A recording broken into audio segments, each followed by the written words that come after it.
নমস্কার সুপ্রিয় দর্শক, আপনাদের সবাইকে স্বাগত জানাচ্ছি দূরদর্শন ত্রিপুরার কৃষি দর্শনের আরও এক নতুন পর্বে। সুপ্রিয় দর্শক, আমরা জানি আমাদের দেশ কৃষি প্রধান দেশ। দেশের অন্নদাতা কৃষকরা। এই কৃষকরা ফসল ফলান বলেই আমরা আমাদের মুখের অন্নটুকু পাই। তারা যদি তাদের অক্লান্ত পরিশ্রম না করে তাহলে কিন্তু আমাদের অন্নের অভাব দেখা দিত। তারা যদি ফসল না ফলাতো তাহলে আমাদের অনাহারে থাকতে হতো। সুপ্রিয় দর্শক, কৃষি দর্শনের আরও এক নতুন পর্বে আজ আমরা চলে এলাম উদয়পুরে, যেখানে আমরা টেপানিয়া মহকুমায় কৃষকরা কিভাবে কাজ করছে সেই বিষয় জানব সেখানকার কৃষি আধিকারিকদের কাছ থেকে। তাহলে চলুন শুরু করি আজকের আয়োজন, অর্থাৎ আজকের কৃষি দর্শন।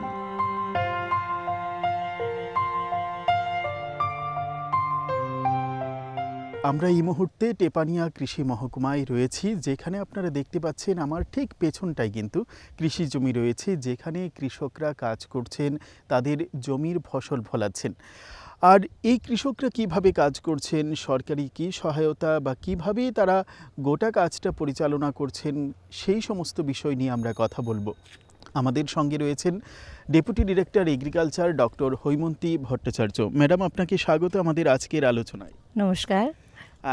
আপনার সঙ্গে যে বিষয়টা প্রথমেই জানতে চাইব, এই মহকুমায় কিভাবে কৃষকরা কাজ করছে বা সরকারি কি সহায়তা কিভাবে কি করছে তারা? অ্যাকচুয়ালি আমি এই মহকুমাতে এসেছি একটা প্রজেক্টের নোডাল অফিসার হিসাবে।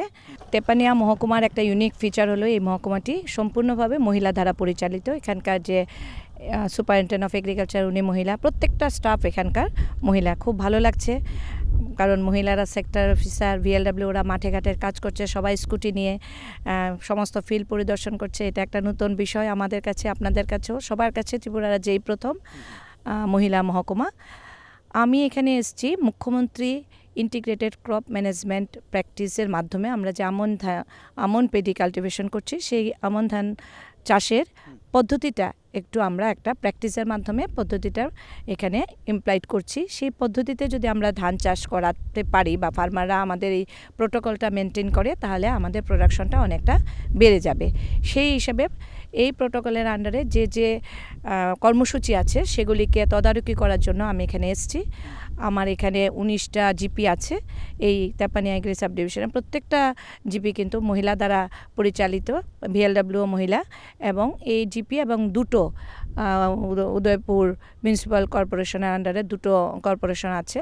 তো টোটাল 21টা এরিয়া নিয়ে আমরা কাজ করছি, এবং এখানকার ফার্মাররা খুব উন্নত, এবং ওদের সাথে আমরা গ্রুপ ডিসকাশন করে ওদেরকে মোটিভেট করে আমরা এই মুখ্যমন্ত্রী ইন্টিগ্রেটেড ক্রপ ম্যানেজমেন্ট প্র্যাকটিসটা ওদেরকে বুঝিয়েছি, এবং ওরা সেই পদ্ধতিটাকে অনুসরণ করছে।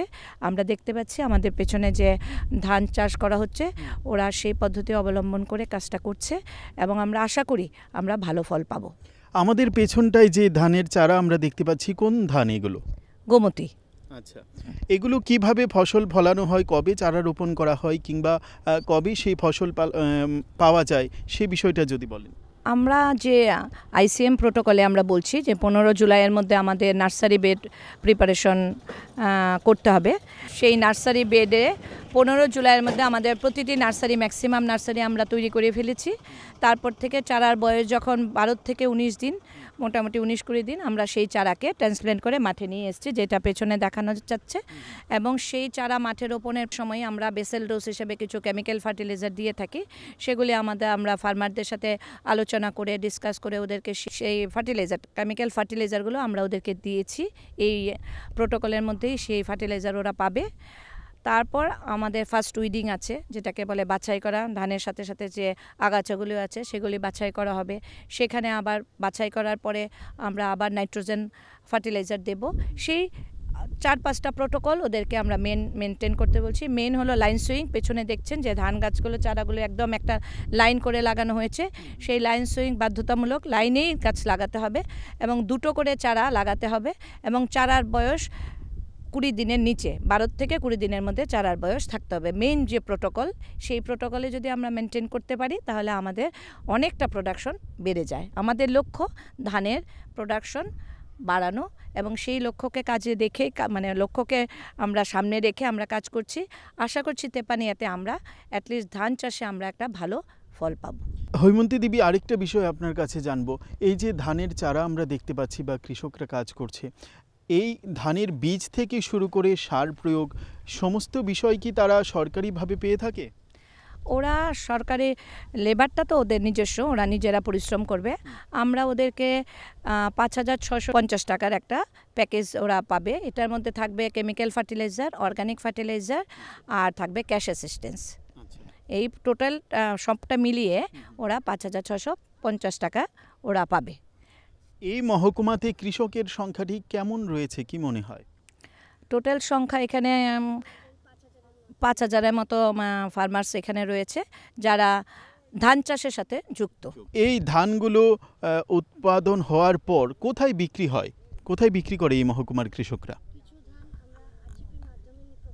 আমরা কিছু ধান আমরা নিজেরাই, এখন আপনারা দেখতে পাচ্ছেন হয়তো, বা পরবর্তী সময় এখন একটা নতুন পদ্ধতিতে আমরা সেই কৃষকদের যাতে কষ্ট না হয় সেটাতে একটা মূল্য নির্ধারণ করা হয়েছে, যাতে কোনো সময় কৃষকদেরকে কেউ ঠকাতে না পারে। সেই জন্য সেই ধানটা আমরা একটা নির্ধারিত মূল্যে, এবার আরেকটু বেড়েছে এই দামটা, এখন সরকারি মূল্যে আমরা কিনে নিচ্ছি ওদের। এটাকে বাইব্যাক বলা যেতে পারে, যাতে ওরা এই ধান বিক্রি করার জন্য যাতে ওদের কোনো মানে কষ্ট না হয়, সেই ধানটা আমরা সরকারি মূল্যে ওদের কাছ থেকে কিনে নিই। কিছু ধান ওরা আবার রেখে দেয় পরবর্তী সময়ে, সেটার মাধ্যমে ওরা আবার চাষ করে, ওই বীজ ধান লাগে। তো এইভাবে ওদেরকে আমরা সহায়তার চেষ্টা করছি এবং ওরা এখন খুশি যে ওদের ধানটা আমরা সরকারিভাবে কেনা হচ্ছে এবং ওরা এটার জন্য ওদেরকে আর কোনো পরিশ্রম করতে হচ্ছে না। বর্তমানে তো দেখা যাচ্ছে যে ড্রোন ক্যামেরার মাধ্যমে কৃষি জমিতে সার প্রয়োগ বা বিভিন্ন স্প্রে করা হচ্ছে, তো এই বিষয়টা কি এখানে দেখা যাচ্ছে বা করা হচ্ছে? এখনও সেটা প্রভূতভাবে আমাদের এখানে চালু হয়নি, ট্রায়াল বেসিসে চলছে। আশা করছি আমরা নিশ্চয়ই এটা করব, যেহেতু একটা নতুন টেকনোলজি এসছে এবং সেটার প্রয়োগ অবশ্যই হবে এবং যেটার মাধ্যমে আমরা অনেক বেশি মাত্রায় সাফল্য অর্জন করতে পারবো। আমরা সেই লক্ষ্যে এগিয়ে চলছি। অবশ্যই আমরা কিছুদিনের মধ্যেই সেই ড্রোন টেকনোলজি আমাদের কৃষকদের মাঠে অ্যাপ্লাই করব। আপনার কাছে জানতে চাই যে কৃষকের মধ্যে তরুণ প্রজন্মের যুবক যারা রয়েছে তারা কতটা এগিয়ে আসছে কৃষিকাজে? তরুণ প্রজন্মের যারা আছে, যুবক যারা, ওরা কৃষিকাজে অবশ্যই ওদেরকে আমাদের আনতে হবে এবং ওদেরকে দেখাতে হবে যে কৃষিকাজের মধ্যে মডার্ন টেকনোলজি অ্যাপ্লাই করে ওদের যে লাভটা, প্রফিট, অ্যাকচুয়ালি এখন সবাই প্রফিটের যুগ, প্রফিটটা ওদেরকে, প্রফিট মার্জিনটা দেখাতে হবে। অ্যাকচুয়ালি এগ্রিকালচার বেসিক্যালি একটু ক্লাইমেটের উপর নির্ভর করে একটা, সেই কারণে এখন আমরা অনেক কিছু কৃষির সাথে ইন্টিগ্রেটেড ফার্মিংও চালু করছে, যার মাধ্যমে আমরা অনেক কিছুকে একসাথে করে যাতে একটা বার্ষিক যে আয়, বছর শেষে একটা আয়, একটা ইয়ং ছেলে যাতে অ্যাটলিস্ট 10 থেকে 12 লাখ টাকা রোজগার করতে পারে বছরে, এবং ওর যাতে ইন্টারেস্ট গ্রো হয় এবং ও যাতে এটার মধ্যে জীবিকা হিসাবে কৃষিটাকে নেয় উইথ মডার্ন টেকনোলজি, সেটার প্রচেষ্টায় আমরা sustainable agriculture with integrated farming এগুলিকে চালু করার চেষ্টা করছি এবং আশা করছি ভবিষ্যতে আমাদের এখানে তরুণ প্রজন্ম কৃষিকাজে এগিয়ে আসবে। সুপ্রিয় দর্শক, এতক্ষণ আমরা কথা বলছিলাম ডক্টর হৈমন্তী ভট্টাচার্যের সঙ্গে, ডেপুটি ডিরেক্টর এগ্রিকালচার। তিনি এই টেপানিয়া কৃষি মহকুমার অন্তর্গত যে সমস্ত কৃষি এলাকা রয়েছে, বিশেষ করে ধান চাষ যে সমস্ত এলাকায় হচ্ছে, সেই এলাকায় কিভাবে ধান চাষিরা উপকৃত হচ্ছেন, কিভাবে করছেন তাদের কাজ, এই সমস্ত নানান বিষয় তুলে ধরলেন। একই সাথে তিনি তুলে ধরলেন যে সরকারি মূল্যে কৃষকরা কিন্তু ধান বিক্রি করতে পারছেন। সরকারি মূল্যে বিভিন্ন জায়গায় যে ক্যাম্পের মাধ্যমে সেই ক্রয় করা হয় ধান, সেখানেও কিন্তু অংশ নিচ্ছেন এই মহকুমার কৃষকরা। চলুন এবারে আমরা ধানের যে জমি, সেই জমিতে যাই, কৃষকদের সঙ্গে আমরা এবারে কথা বলি।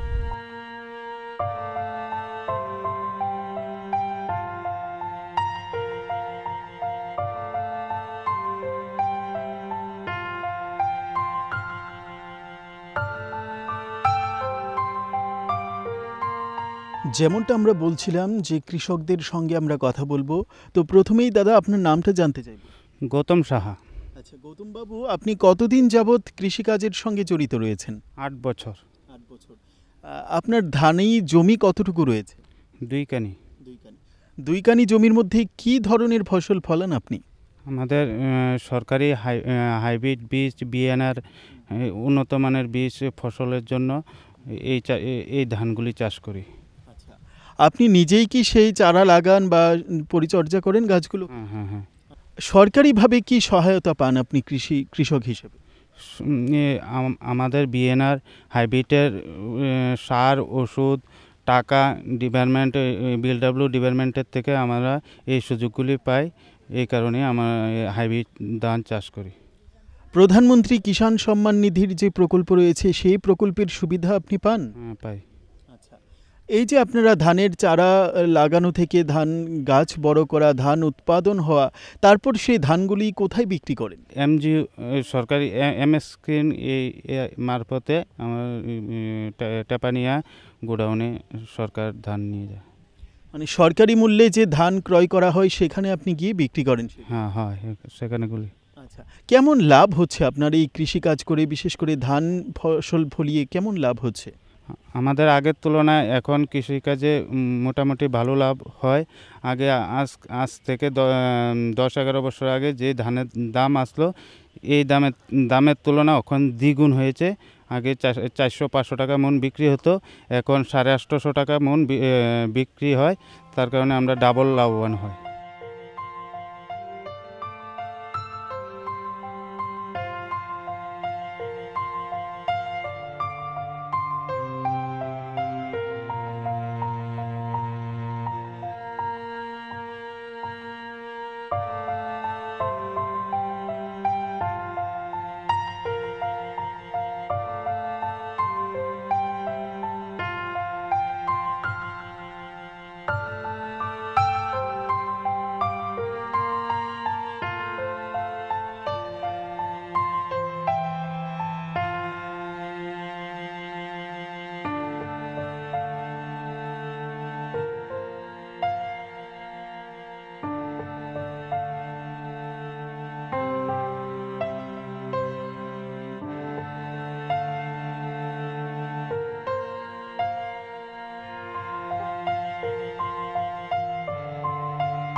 টেপানিয়া এগ্রি সাবডিভিশনের superintendent of agriculture Shrimati Arpita দত্তের সঙ্গে এবারে আমরা কথা বলবো। অর্পিতা দেবী, স্বাগত আমাদের আজকের আয়োজনে। নমস্কার। আপনারা তো মহিলা দ্বারা পরিচালিত হচ্ছে এই সাবডিভিশন, তো কিভাবে কি করছেন আপনারা? আপনার প্রশ্নের উত্তরে জানাই। আমাদের এই সাবডিভিশন 2022 সালের 17 আগস্ট থেকে শুরু হয়। এই সাবডিভিশনের শুরুর পিছনে যে রহস্য সেটা হলো আমাদের সকলের একটা ভাবনা ছিল যে আমরা ত্রিপুরার যে একটা এমন সাবডিভিশন শুরু করি যেখানে দপ্তরের ঊর্ধ্বতন কর্তৃপক্ষ থেকে শুরু করে অধস্তন স্টাফ সবাই মহিলা হবে। তো এটা শুরু করার পিছনে মেইন উদ্দেশ্য হলো যে মহিলারা আমাদের সমাজে কোনো অংশেই পিছিয়ে নেই, আমরা সব চাইলে করতে পারি। সেটাকে এগিয়ে নেওয়ার জন্য আমাদের পথ চলা শুরু হয়েছে। যদিও চলাটা এত সহজ ছিল না, এই কারণে বলবো কিছু কিছু ক্ষেত্রে আমরা মহিলারা এখনও আমরা কিছু কিছু প্রতিকূলতা পরিবেশের সঙ্গে সম্মুখীন হই। যেরকম আমি বলতে পারি, আমাদের যারা ভিলেজ লেভেল ওয়ার্কার থাকে ওরা সাধারণত কি করে, ভিএলডব্লিউরা সাধারণত এক জায়গা থেকে আরেক জায়গাতে অনেক দূর অতিক্রম করে কৃষক ভাইদের সাথে যোগাযোগ রাখতে লাগে, তাদের জমিতে যেতে লাগে। সেই ক্ষেত্রে আমরা সাধারণত একটা বাহনের কথা চিন্তা করি, একটা 2 হুইলার বা একটা 4 হুইলার চিন্তা করি। তো সাধারণত মেয়েরা এগুলিতে অভ্যস্ত নয়। কিন্তু আমার অফিসে, আমার টেপানিয়া এগ্রি সাবডিভিশনের যারা আমার স্টাফরা আছে ওরা ম্যাক্সিমামই 2 হুইলার ইউজ করে। তারা সেক্ষেত্রে আমরা বলতে পারবো তারা সঠিকভাবে তারা নিজের কাজটা করতে পারছে এবং আমার কৃষকরাও সঠিকভাবে ওদের থেকে সব রকমের সাহায্য পাচ্ছেন। এছাড়া কিছু কিছু দিক আমি আরও তুলে ধরতে চাই। যেমন আমাদের এখানে সাধারণত ওয়েট উইমেন যারা আছে তারা দেখা যায় যে যখন কৃষক ভাইয়েরা আমাদের থেকে কোনো ইনপুট এগ্রি সাবসিস্টরের মাধ্যমে নিতে যায় তখন ওগুলিকে ওরা সাধারণত মেপে দিতে লাগে। সেই ক্ষেত্রে ওইরকম ভারী ওজনের ব্যাগগুলিকে তুলতে এদের সমস্যা হওয়ার কথা এবং হয়েই থাকে। সেই ক্ষেত্রে আমাদের কৃষক ভাইয়েরা সবসময় আমাদের এগিয়ে আসেন, তারা হেল্প করেন দিদিদের যাতে এইগুলি তাদের সমস্যা না হয়। তো সব দিক থেকে বলবো সব কাজেই বাধা বিপত্তি থাকে, কিন্তু যদি আমাদের মনের ইচ্ছা, আমাদের পজিটিভিটি যদি থাকে, সেগুলিকে করার মানে সদিচ্ছা যদি থাকে, আমরা কখনোই এগুলিতে পিছিয়ে থাকবো না, আমরা করতে পারবো এগুলি। আরেকটি বিষয় জানবো, টেপানিয়া এগ্রি সাব ডিভিশন মহিলা দ্বারা পরিচালিত হচ্ছে। আপনারা যখন পথ চলা শুরু করেছেন তারপর থেকে এই সাব ডিভিশনে মহিলা কৃষি কাজ করার জন্য মহিলারা কতটুকু এগিয়ে আসছে? আচ্ছা, কৃষিকাজ যদি বলতে চান বা জানতে চান, কৃষিকাজ করাটা কিন্তু সবটাই মানে শুধু জমিতে নেমেই কৃষিকাজ করতে হবে সেটাকে বোঝায় না। আমরা আমাদের এখানে তেপানিয়া এগ্রি সাব ডিভিশনের আন্ডারে আমরা এখন পর্যন্ত প্রায় 5টি মহিলা এসএইচজি গ্রুপকে ফার্ম মেশিনারি ব্যাংক দিয়েছি। যেই মেশিনারি ব্যাংকে ওরা মাত্র 50,000 টাকা এসএইচজির তরফ থেকে জমা দেয় আর 9.5 লাখ টাকা ভর্তুকি পায় সরকারের তরফ থেকে। এই 10 লাখ টাকা টোটাল স্কিমে আমাদের এসএইচজি যে বোনেরা আছে তারা অনেকগুলি মেশিন পেয়ে থাকেন, সেটা পুরাটাই স্কিমেটিক ক্রাইটেরিয়া ফলো করে। সেই মেশিনগুলি দিয়ে ওরা মানে যখন ওরা পায় এটা গভর্নমেন্ট থেকে, তারপরে এগুলি ওরা বিভিন্ন কৃষকদের ভাড়া দিয়ে ওরা একটা আর্নিং পায়, সেটা ওরা ওদের ব্যাংকে এটা ডিপোজিট করে, সেটা দিয়ে আবার অন্য কাজ করছে, কৃষিকাজে কাজে লাগছে, কেউকে লোন দিচ্ছে।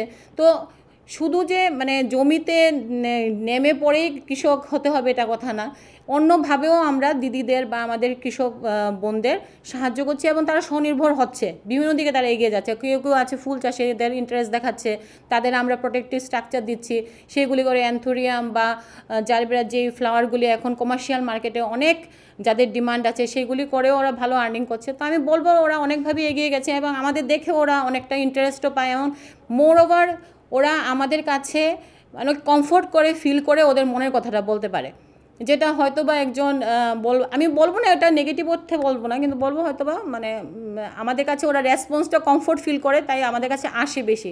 যে কোনো সময় ওরা রাতে যে কোনো টাইমে আমাদের ফোন করতে পারে, আমরা রেসপন্স করতে পারি ওদের। তো সেটাই আর কি।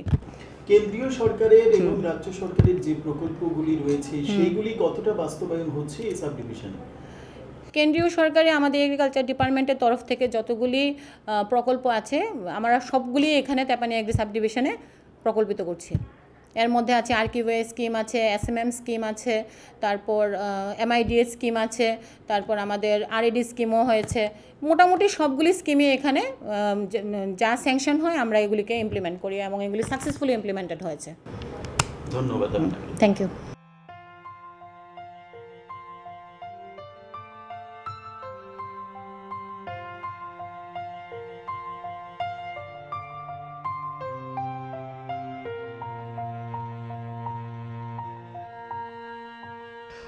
আমাদের দেশ কৃষি প্রধান দেশ, কৃষকরা দেশের অন্নদাতা। আর কৃষকদের উন্নতিকল্পে প্রধানমন্ত্রী নানান উদ্যোগ নিয়েছেন, আর সেই উদ্যোগের বাস্তবায়ন রূপ আমাদের এই রাজ্যেও প্রতিফলিত হচ্ছে। রাজ্যের কৃষকরা কিভাবে কাজ করছেন আমরা আজ যেটা আপনাদের দেখাচ্ছি, টেপানিয়া কৃষি মহকুমায় কিভাবে চলছে কৃষিকাজ বা কৃষকরা কিভাবে কাজ করছেন সেই দৃশ্য আপনাদের দেখাচ্ছি। বিশেষ করে প্রধানমন্ত্রী মহিলাদের স্বাবলম্বী হওয়ার উপর বিশেষভাবে জোর দিয়েছেন। আমরা টেপানিয়া মহকুমায় এই কৃষি মহকুমায় এসে যেটা দেখতে পাচ্ছি যে এখানে মহিলারাও কিন্তু কৃষিকাজের সঙ্গে জড়িত। আমার ঠিক ডান দিকে রয়েছে একজন মহিলা চাষি। প্রথমেই আপনার নামটা জানব। আমার নাম অঞ্জলি দেবনাথ। আচ্ছা অঞ্জলি দেবী, আপনি কত বছর যাবত এই কৃষিকাজের সঙ্গে জড়িত? আজকে 10 বছর মতন কৃষিকাজ করতে আছি। আচ্ছা, তুই কৃষিকাজ তো করি যে আগে তো ধানের দাম কম আছিল, অহনকা তো ধানের দাম বাড়তেই, অহনকা তো করি খেত কুদুরা করি করতেছি। তুই 2টা করে রোয়া লাগাইতে আছি, 20 দিনের রোয়া আলি জাল হয়েছে 20 দিনের। আচ্ছা কিভাবে লাগান? একেবারে চারা থেকে যদি বলি একেবারে বড় হওয়া পর্যন্ত কিভাবে যত্নটা করেন? আমরা লাগাইয়া সেটা 2বার করে বাসা দেই, আচ্ছা 2বার করে বাসা দেই, এরপরে গাছ দেখলে আবার পরে দিয়ে আবার বাসা দেই। তুই আমরা তো এই এমনি করতে আসি। কি কি সার প্রয়োগ করেন? সার ইউরিয়া ডিবি পটাশ সুপার ফসফেট। আচ্ছা, সরকারি মূল্যে কিভাবে আপনারা সরকারিভাবে কি সাহায্য পান এই কৃষিকাজ করতে গিয়ে? কৃষিকাজ করতে গিয়ে সার পাইতে আসি, ওষুধ পাইতে আসি, তো টাকাও কিছু পাইতে আসি। আপনি একজন মহিলা হিসেবে আপনি কৃষিকাজ করছেন, কোনো রকম কি সমস্যা হয়? না, সমস্যা হয় না। আমরা ছোটবেলার থেকে করতে করতে আমরা অভ্যাস হয়ে গেছে গা, অহনও করতে আছি। মানে আপনি কৃষিকাজ করে আপনার পরিবারকে সাহায্য করছেন আর্থিকভাবে, কিংবা সময়ও দিচ্ছেন। পরিবারও সময় দিয়েছে, নিজেও করতে আছি। মানে কৃষিকাজে আপনি পরিবারকে যেমন সময় দিচ্ছেন, একইভাবে পরিবারকে আর্থিকভাবেও সচ্ছল করে তুলছেন আপনার এই পরিশ্রমের মধ্য দিয়ে। পরিশ্রম দিয়ে আপনি তুলতে আছি। অনেক ধন্যবাদ। দর্শক বন্ধুরা, আপনারা দেখছিলেন যে একজন মহিলা চাষি কিভাবে নিজের ইচ্ছা শক্তির বলে কৃষিকাজ করছেন এবং পরিবারকে আর্থিকভাবে সাহায্য করছেন এবং পরিবারের পাশে দাঁড়িয়েছেন। এক কথাই বলে না যে নিজের ইচ্ছা শক্তি যদি থাকে, নিজের মনের ইচ্ছা যদি থাকে, তবে যে কোনো কাজই করা সম্ভব। তার একটা উদাহরণ ছোট্ট করে আমাদের আজকের প্রতিবেদনের মধ্য দিয়ে আপনারা দেখতে পেলেন এই চাষির, অর্থাৎ এই মহিলা চাষির কথায়।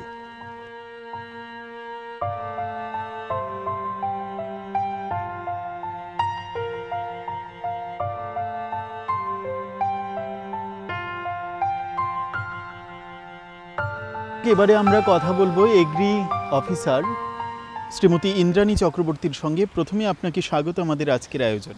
নমস্কার। বর্তমানে চলছে আমন সিজন, তো এই আমন সিজনে কোন প্রজেক্ট বা কোন প্রকল্প নিয়ে আপনারা কাজ করছেন? আমরা আমন সিজনে মেনলি মুখ্যমন্ত্রী integrated crop management program MICMP যে প্রোগ্রামটা, এটা নিয়েই আমরা সবচেয়ে বেশি এগ্রিকালচারে জড়িত থাকি। এটার মাধ্যমে আমরা কৃষকদের কিছু প্রিন্সিপালস ফলো করতে এনকারেজ করি। প্রিন্সিপালসগুলো হলো, যেমন আমাদের নার্সারি সিডলিংগুলো আমাদের জুলাই মাসের 15 তারিখের মধ্যে এগুলো লাগিয়ে শেষ করতে হবে। জ্বালাগুলো মানে সিডলিংসগুলো আমাদের 2টো করে লাগাতে হবে মেইন জমিতে, মূল জমিতে, এবং লাইনে করে লাগাতে হবে। আর লাইনে করে লাগানোর ফলে আমাদের কৃষক ভাইদের যেসব সুযোগ সুবিধাগুলো ওরা পায়, যে ওদের প্রোডাকশান করার সময়ও যেসব করতে ওদের সুবিধা হয় এবং তার ফলে যে প্রোডাকশান বাড়ে, সেটা আমরা কৃষকদেরকে বলে এনকারেজ করার চেষ্টা করি। লাইনে লাগানোর ফলে আমাদের কিছু কিছু বেনিফিট হয়, যেরকম কৃষক ভাইরা যখন লাইনে লাগায় তখন ওদের উইডিং করতে ফিল্ডে সুবিধা হয়। গাছগুলো বাছাই করে দিলে তাদের নাইট্রোজেন যে সারটা সেটা গাছগুলো ভালো করে পায়, যার জন্যে ওদের টিলারিংটা ভালো হয়, যার ফলে পাশ কাটি, যেটাকে আমরা পেনিক্যাল ইনিশিয়েশন বলি, ওইগুলো ভালো হয়, যার জন্যে ফসলটাও ভালো হয়। এটাই আমরা কৃষক ভাইদেরকে বুঝিয়ে আমরা এনকারেজ করি, যাতে আমাদের MICMPর যে প্রিন্সিপালসগুলো আছে ওরা সঠিকভাবে সেগুলো ফলো করে, এবং আমরা সে প্রিন্সিপালসগুলো ফলো করলে আমরা কিছু বেনিফিটও তাদেরকে দিয়ে থাকি। ধন্যবাদ। Thank you. এতক্ষণ আপনারা দেখছিলেন টেপানিয়া কৃষি মহকুমার অন্তর্গত কৃষক ভাইয়েরা কিভাবে ধানি জমিতে কৃষিকাজ করছেন এবং জীবন জীবিকা নির্বাহ করছেন। আজকের মতো আমাদের এই কৃষি দর্শন অনুষ্ঠান এখানেই শেষ করতে হচ্ছে। আগামী সপ্তাহে বা অন্য কোনো পর্বে অন্য কোনো মহকুমার কৃষক ভাইদের জীবন কাহিনীর চিত্র আপনাদের সামনে তুলে ধরব। আজকের মতো কৃষি দর্শন এই পর্যন্তই। নমস্কার।